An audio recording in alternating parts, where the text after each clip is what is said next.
The wind moved across the prairie like a witness that never forgot. It bent the grass low, carried dust across the open land, and whispered through the distant cottonwoods as if repeating the old stories. Stories of blood, of law, of men who fought and women who endured. On that evening, beneath a sky bruised with the colors of dusk, 3 lives stood at the edge of one such story. Ethan Cole dismounted slowly, deliberately, his movements calm despite the tension tightening his chest. He removed his hat and placed it on the ground. Around him stood members of the Apache band, silent, watchful, their expressions unreadable. Rifles rested against trees, but no one reached for them. This was not a gunfight. Across from Ethan stood Taza, a warrior known for his strength and his adherence to tribal law. He was broad-shouldered, scarred, and steady, his dark hair bound at the back of his neck. His eyes held neither hatred nor fear, only resolve. Between them, at a measured distance, stood Ayanna.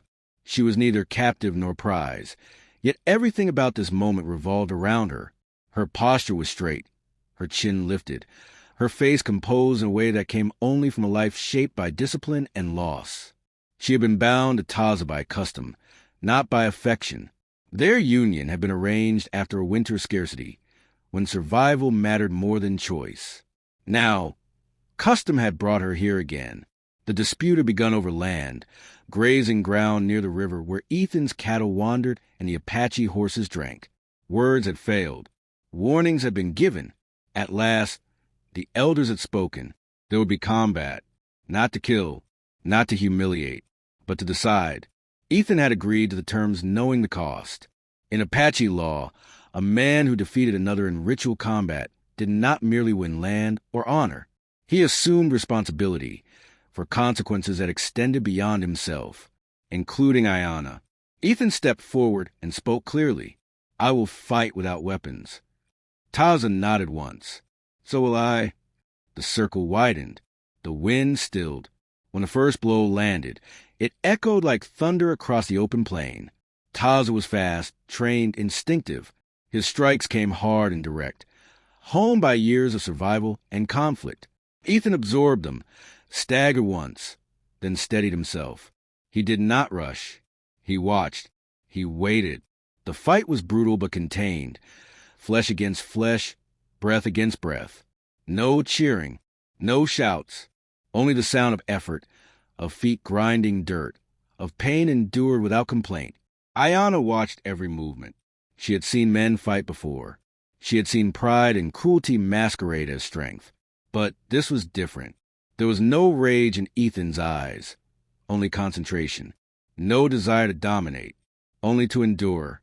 Minutes stretched into eternity. Then, in a moment shaped by timing rather than force, Ethan shifted, redirected Taza's momentum, and brought him to the ground. Not violently, decisively. The dust settled. Taza lay still, breathing hard. Slowly, he placed one hand against the earth, then pushed himself up to his knees. He did not look at Ethan first. He looked at the elders. "I yield," he said. The word fell heavy in the air. By tribal law, the contest was over. Ethan stepped back immediately, offering distance, respect. He did not raise his arms, did not claim victory. Silence followed, deep, weighty. Then one of the elders spoke. "The land is decided, and so is the bond." All eyes turned to Ayanna. She felt the shift instantly. The invisible line that had tethered her life to others' decisions trembled, loosened. Under the law, she was no longer bound to Taza. The responsibility of her status transferred to Ethan. If she accepted it, Ethan's voice was steady. "I will not claim what is not given." Ayanna studied him. She looked at Taza, who met her gaze with quiet acceptance. No resentment, no command, only acknowledgement. Then she looked back at Ethan. "What would I be to you?" she asked. Ethan did not answer quickly. "Under your law," he said carefully, "you would be called my concubine. Under mine, you would be free to leave." A murmur passed through the gathered people. Ayanna breathed in deeply. "I will go with you," she said at last, "not because the law binds me, but because I choose to see what lies beyond it." The elder nodded. "So it is spoken." Ethan's ranch lay several miles east, modest, weather-worn, built by his own hands. When Ayanna arrived, she saw no guards, no chains, no signs of possession. Just land, animals, and silence that unsettled her more than cruelty ever had. The first days passed cautiously. She slept in the spare room. She cooked when she wished, worked when she wished, and wandered freely. Ethan never gave orders, never demanded explanation. At night, they spoke little. On the fourth evening, Ayanna broke the silence. "Why do you let me stay without question?" Ethan stared into the fire. "Because choice matters more than custom." She studied his profile. "You could have claimed authority." "I could have," he agreed. "I won't." Weeks passed. The land softened under spring rain.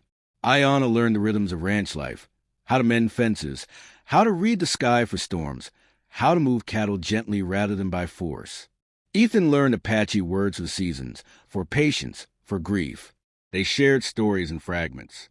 Ethan spoke of the war that had taken his brother, of promises made by men who never intended to keep them, of how silence had become his refuge. Ayanna spoke of her people's songs, of winters when children went hungry, of how survival sometimes demanded sacrifice from women who were never asked if they were willing. One night, she asked him, "Do you see me as the law names me?" Ethan shook his head. "I see you as yourself." "Then why do I stay?" she pressed. He met her gaze. "Because you want to." She nodded slowly. "Yes." That was the truth. Word spread, as it always did. Some said Ethan had taken an Apache woman by force. Others claimed she had bewitched him. Both were lies, shaped by fear rather than understanding. The truth was quieter. When danger came, as inevitably did, it came not from the Apache, but from men who could not tolerate what they did not control. Riders arrived one afternoon, armed and hostile. They accused Ethan of harboring a native woman unlawfully. Ayanna stepped forward before Ethan could speak. "I am here by choice," she said clearly. The men laughed. Ethan raised his rifle, not to fire, but to warn. "Leave." They did. That night, Ayanna said softly, "You risk much for me?" Ethan replied, "I risk it for what's right." Months later, Taza returned, wounded, pursued by enemies from another band. Ethan took him in without hesitation. Ayanna tended his injuries. When Taza healed enough to leave, he spoke privately to Ethan. "You honor the law better than many of my own people." Then he turned to Ayanna. "You chose well." She placed her hand over her heart. "Ishos mizev." Years passed. The word concubine faded, replaced by something unspoken but stronger. Partnership shaped by respect rather than rule. Ayanna remained not because she was claimed, but because she was seen. The land remembered, and the wind carried a new story across the prairie. Not a conquest, but a choice.